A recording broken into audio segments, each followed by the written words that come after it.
Vidéo bomona oyo awa eza na komina Kimbateki na cimetière. Na komina Kimbateki na cimetière na terminus. Ba robot ba soda oyo bomona oyo baza ba robot. Bakanyi mwa mwasi bato utaki koteka na yeka cop ndezalaka. Azozonga ba partir ba 21h. Toke 22h. Bakangi viki ya bandaki kosala sopa bandaki koboya kokende tala ndenge bazo saboter mwana mwasi bato. Donc na niveau moko incroyable. Donc nga butu na vandaki na bimi na pauti na vandis koyo.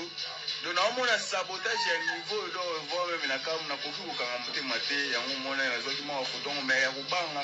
Na obanga sopa moni ba oluka ba kopikenga. Tala no niveau bo ese justice bina na l'état lelo bina ese biloko bovuma ya bovuma ta ko bino moko ba ate mutu vuma boko kanga boko sa mwana mwasi ta ba bimisi ba la ba longo le dona bilamba ta mwana mwasi ba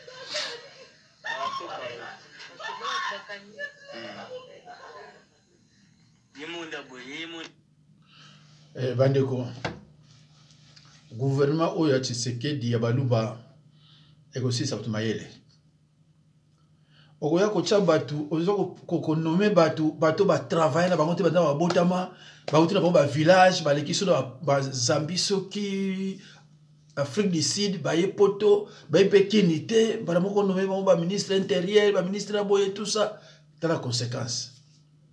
T'as la conséquence. Il y a qu'on nomme les villageois. T'as la conséquence. Et ce qui est grave, les habitants de Kimbateki sont traumatisés. Moi, je suis allé na vidéo oyo.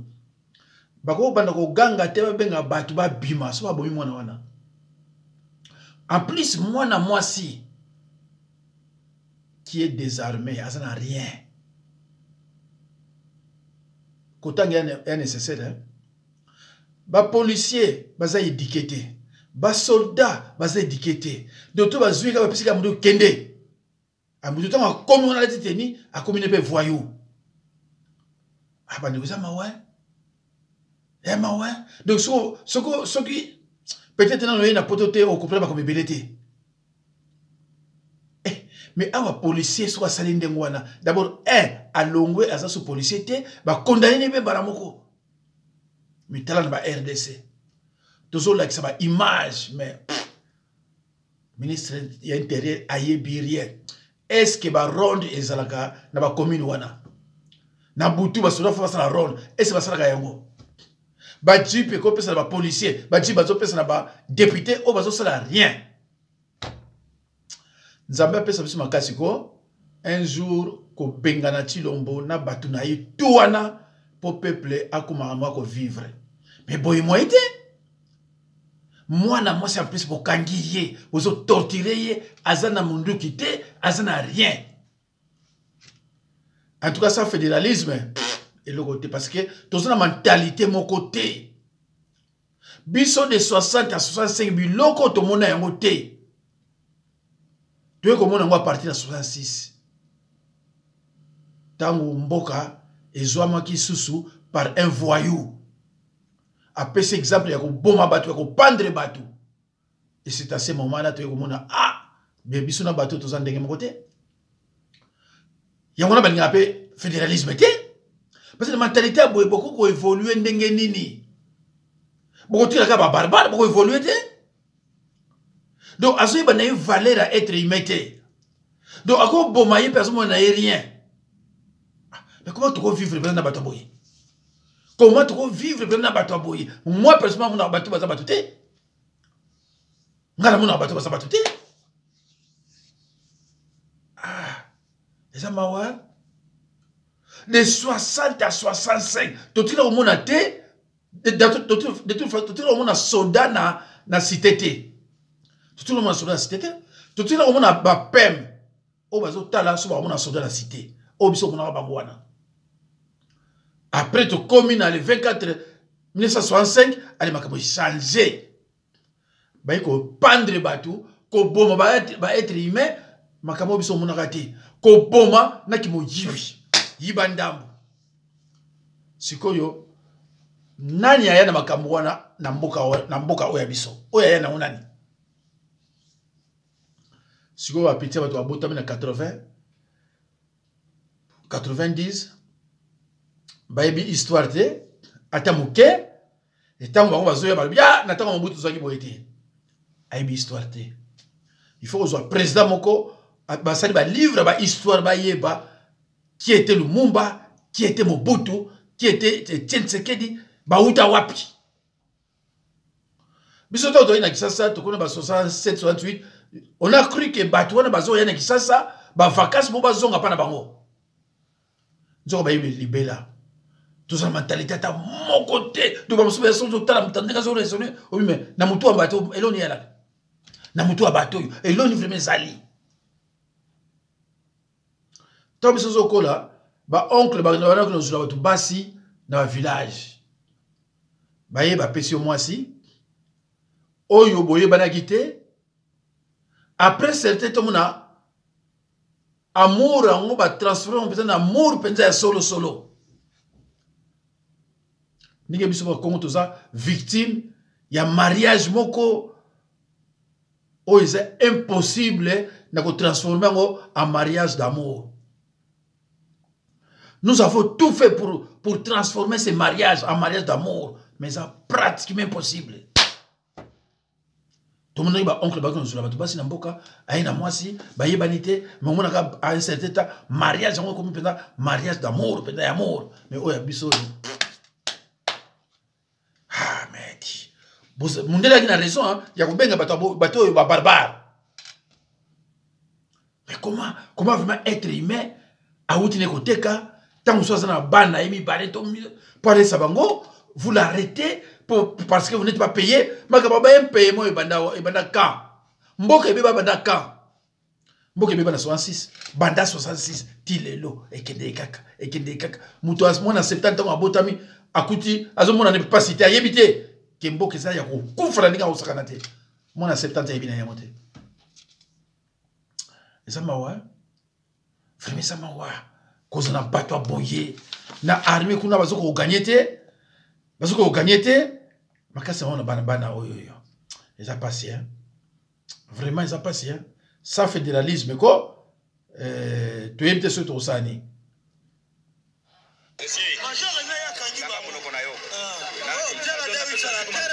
oh civil wana zapi pesa ilongela hii oh lakse ilongela myangu wana lakse ilongela hii lakse ilongela hii kuna lakse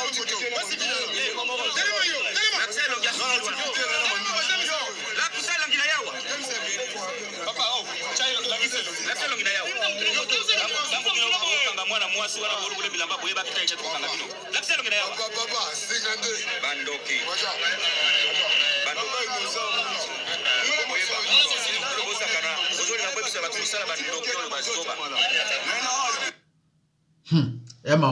donc ceux qui petit on a quand même filmé on a té de ba retrouver bango té heureusement na ko banga na ye akai kama filmé wana ti tala film ngoyo heureusement c'est mayele azue longi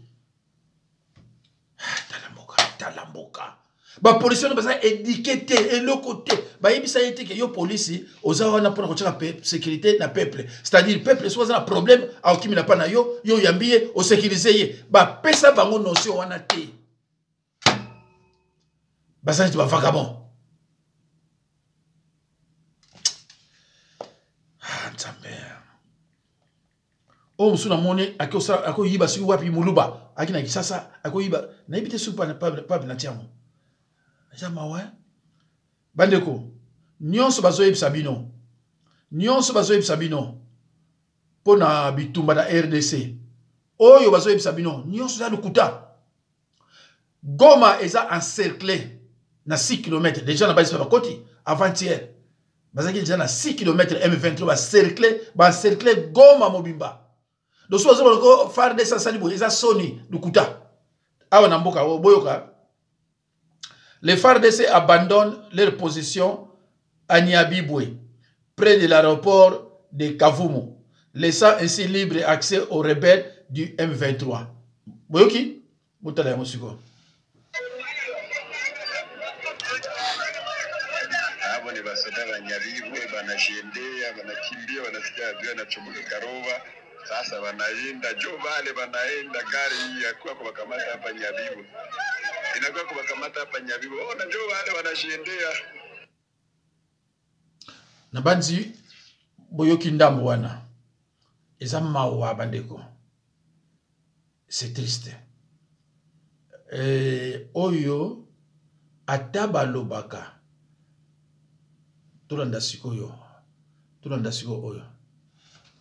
C'est l'état de fait. On dit bien le fait précède le droit. Le fait, les faits sont qu'il y a 5 territoires de la RDC qui n'est plus sous contrôle de Kinshasa. Dans ces 5 contrôles-là, il y a des administrateurs du territoire qui sont nommés. Il y a des chefs des secteurs, des chefs de collectivités qui sont nommés. Il y a des maires et des villes qui sont nommés. Il y a des chefs de quoi? De quelle constitution? C'est pour ça que je vous dis, le fait précède le droit. Il y a un état de fait. Il y a une armée efficace, plus forte que l'armée de la RDC. Il y a sur ce territoire-là des régies financiers qui récoltent des impôts, les taxes et assises.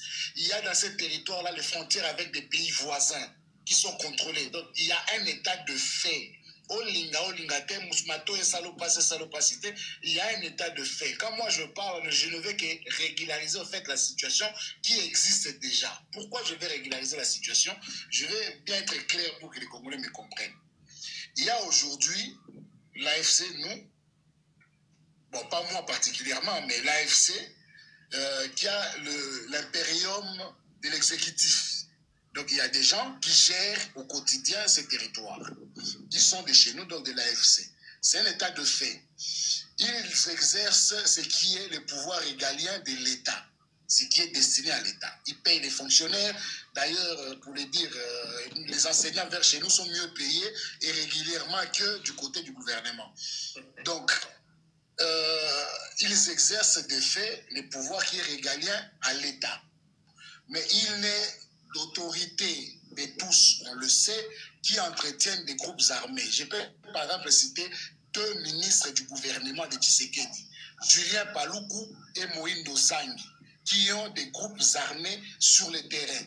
Il y avait encore un autre ministre qui n'est plus, qui est Moussa Nyamousi, qui détenait des groupes armés sur le terrain. Ils étaient ministres au gouvernement. Maintenant, parlant de Kamandi, je vais vous donner une petite anecdote. Hein? Ce n'est pas pour me la raconter, mais na minute on est tous sur la bouée. Dans la chambre à Moïno Zangi, na la na metunaï. J'espère que j'ai un message. Na sera qui autorisation, na ba ni question na ko kende chez à répondre à ngate mais na la quand même chez na metunaï na minute on na kata chambre naï. Bandego. Bino bozo zelaka balkanisation, to balkanisation c'est salama. Boyoki bien, kuna na este, ba se bazoa bango mo bakoma ofuta ba enseignant na bango ba futa ka bakabutu chilombo kuna zalaka te parce que ça na kati ya bakor ti bozo mona ndanga wa kebo rebelo non biloko nyonso wana ezaki na accord ya balkanisation ya bo mona ka chilombo musali ko tambola akepa ibo auti na Ghana. C'est grave, quelle honte. Auti na Ghana ba invita qui était kaka yo na Ghana bakamoko ezala kuna bobu azo viole akei akende kuna protocole ezate. Oh batuni me ndenge ni mukonzo aye me protocole place nezate. Mais mino biso yebi yete ke akoya awa. Biso to invita ki ete. Ande ko nga quelle honte, quelle honte. Eza ba vidéo ah bona nga ochango. Donc mutu ba invité ete. Ole ki pe mboka na yekuna nde ba boba batu akene mbala moko na fête. Akene mbala moko na akla kuna sans ki ba bengisa ye. Parce que ako fa na mboka na été parce que na mboka na eza banzube bandeko bomoni image Alex Bino FARDC atikali ko abandonner mboka akimi na bazo combien bafuta ba combien bakimi non combien de fois on sabino que FARDC a koki ko gagner M23 T parce que na M23 na FARDC nyonso mibale eza ya Kagame. Mais qu'est-ce que vous ne comprenez pas? Combien de fois c'est depuis 2019 la soyez savez OK a koki ko gagner T FARDC parce que na FARDC nani baza Kagame, Kabila na Museveni comme une preuve ba officiers généraux baza na sommet ya FARDC baza banani baza ba Rwandais baza ba tuti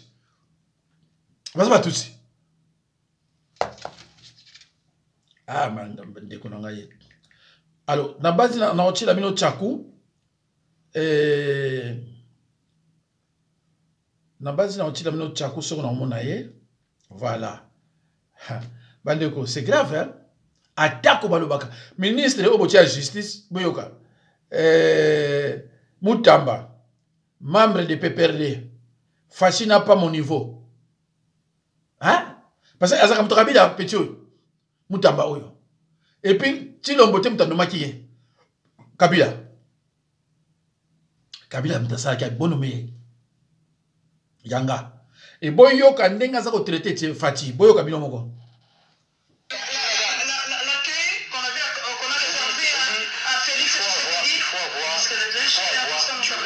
pour des gens qui se sont battus seuls et construit leur nom.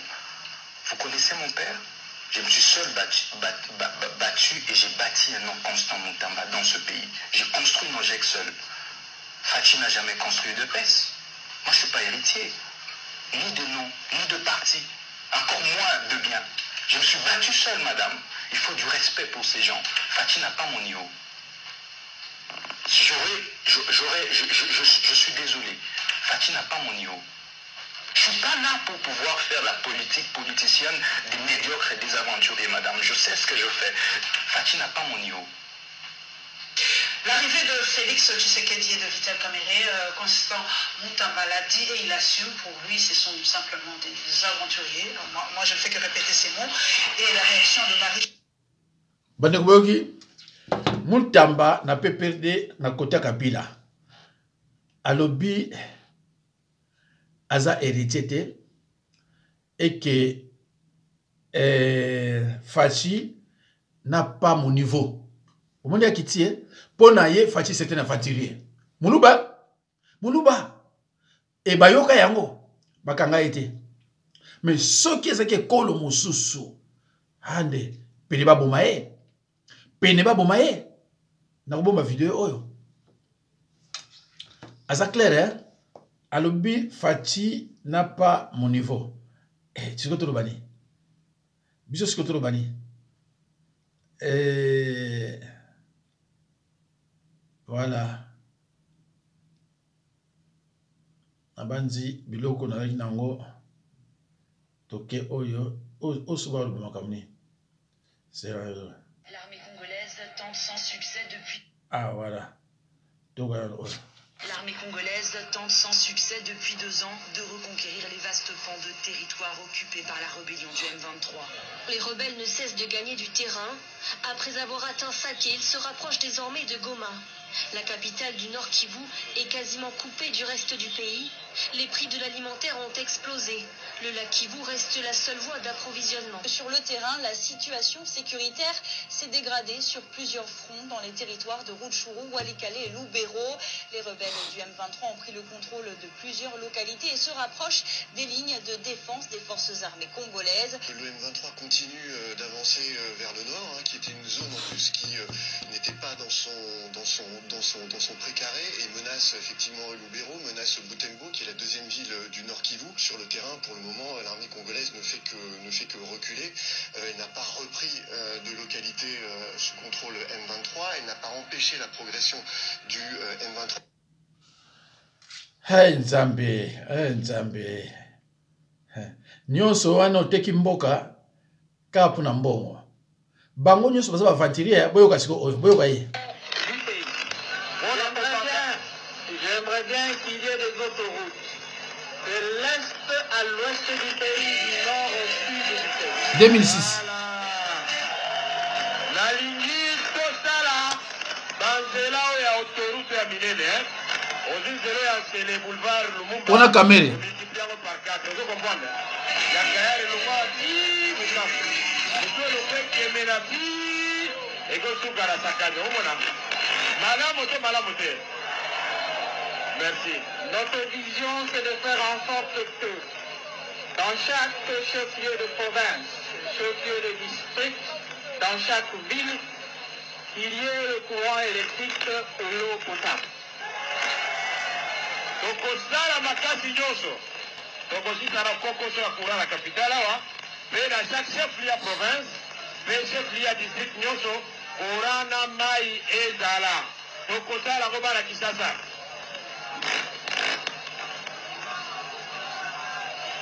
Et précisément en commençant par la ville-province de Kinshasa, miroir du pays. Donc on parle de la Kinshasa, miroir et à Congo na biso.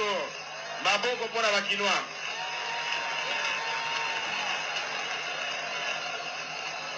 Il y a au moins une université dans chaque chef-lieu de province. Il faut toute la université, Moko et Monene, dans chaque province, il y a école na biso. Bref, il y a une amélioration de la situation de notre population, la situation sociale de notre peuple. Ma camarade, oh, vous allez voir. Donc, université Kobonga pe bakotia ya munene dans chaque province, donc commission sociale et Isaneli na evangeli ya population na biso. Kinshasa,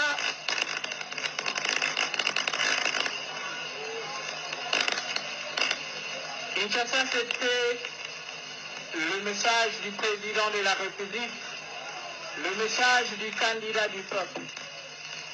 C'est un message de paix parce qu'ensemble, nous avons réunifié le pays. Je vous ai dit ensemble, nous avons pacifié le pays. Et un message, oyo na memela kibino bakinois, et un message ya paix. Biso nyonso to sangisi mboka na biso ezaki na bitumba esili. Biso nyonso tozongisi kimia na mboka na biso. Pe na insisté, biso nyonso. Et c'est un message d'espoir parce que finalement, on organise des élections dans notre pays. Et après les élections, ça sera la stabilité, la paix et le développement. Et après message, il y a espoir. Pour toujours organiser ma élection, après élection de Tobandiko Tongamboka, à Biso, pour te développer Yango. Voilà, Bandeko, na longoli Yango, Bandeko, basakana peuple, ni basakana te, hein. Wana oaza interprète nani, Kamere. Oyo azo sa l'interprète wala place wana, Kamere. Donc, na Kamere, na Kabila, aucun d'entre eux a une goutte du sang congolais dans ses veines. Vous doutez? Kabila, maman, à cause de maman, nani, ce qui safi, ce qui safi. Oh, yo, a pareil. Après si, on a besoin en 2006. Après si, population espoir. Après ça, 18 ans. Biloko, tout à lobby, à ça, rien. Biloko, nous sommes à lobby, à ça, rien. Par contre, à ça, na Tanzanie, à ça, na Rwanda. Ben, ennemi à peuple. Donc, ceux qui vraiment te croient que sont mboka, bangon balé, il faut l'arrêter. Oh, bangon balé. Après, vous soutenu mon bokangi. Poto bimana kati ba corps. Faut les arrêter mwana. Sinon, tu es tant besoin de kati kaka ya corps wana. Sili. Comment pouvez-vous accepter ba ministre bazo travailler na mutasala ba corps secret oyo boyebite. Bazo travailler na mutwana. Asala ba corps secret na Uganda, na Rwanda, na Bamindele, ba corps ngo bino boyebite. Mais vous acceptez le travail avec les messieurs. Alors, bosa ko mono na kati mboka. Ba député. Non, ça c'est depuis Mobutu. Comme ça on m'a mis tout cas. Ba fanda kana boka ndio basala kate. Soki wa bengani batola te, e ba nozaka ndio wana. Parce que mboka esimbami na armée ba député na ba parlementaire donc ma na zo ba wala et si même na armée ba parlementaire na justice et puis ministère intérieur biloko esimbi mboka ya wana. Alors nyonso wana bango nyonso baza corrompi bango nyonso baza ya biso te mais finalement eloko nini tokosala wana eloko nini bosala sikoyo eloko nini bozosala mboka mobimba. Bon, tala général de brigade oyo azana FARDC na nini na este bomoni yeyo oyo asimbi FARDC na este yeyo bomoni ndenge azali rwandais tsabe dagaye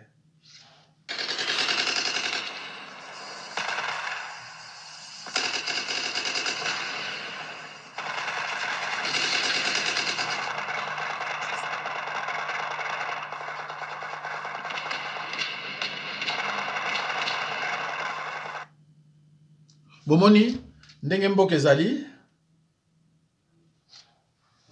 mwangalie njo kitembo hii hapa sai watu wanaisha Minova kote watu wanakimbia sana. Wana wakimbizi wapata wako mwa hii kitembo wote wako wapenda bavuke mesa hii kitembo ewa nembikadi ya nguvu sana makalungu tukusha kamatiwa vita iko saburi mabombe konka Minova ewa iko sana.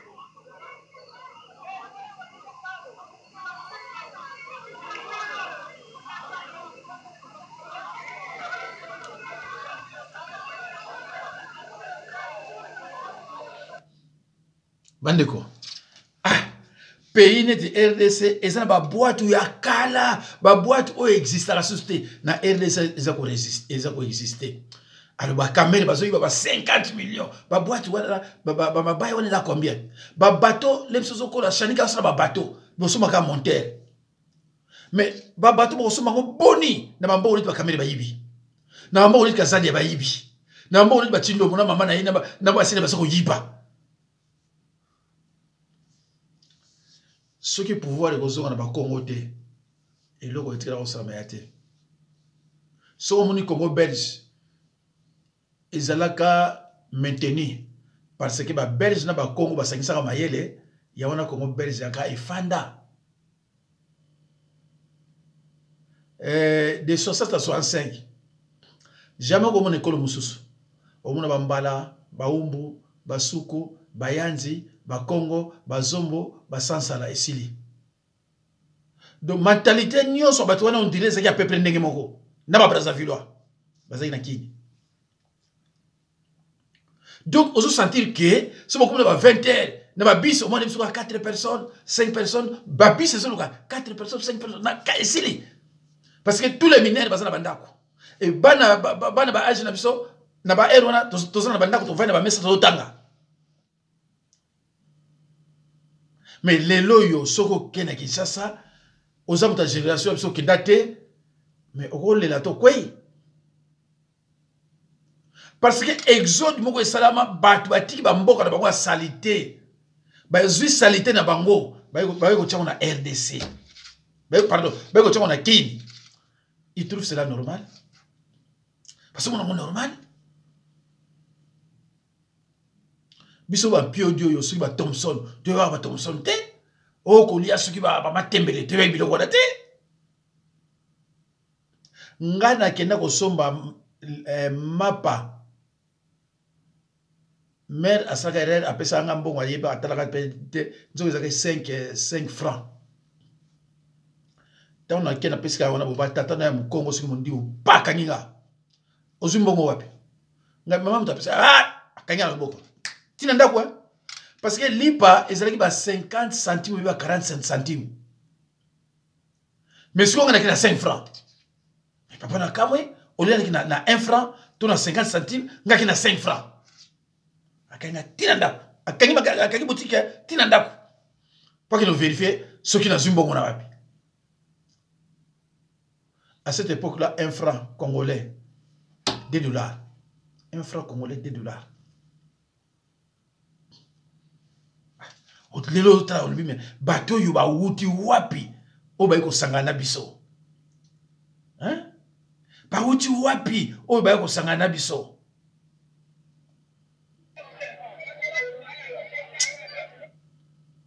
Amawa. Ce qui était total score.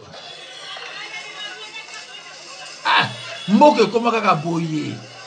Soza na ndeko na este limeza mawa mboke koma kaka boye.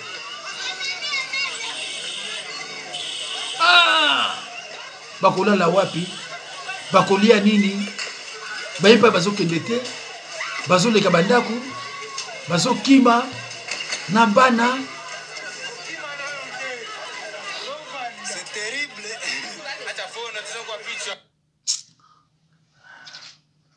Mawa bandeko vraiment ça mawa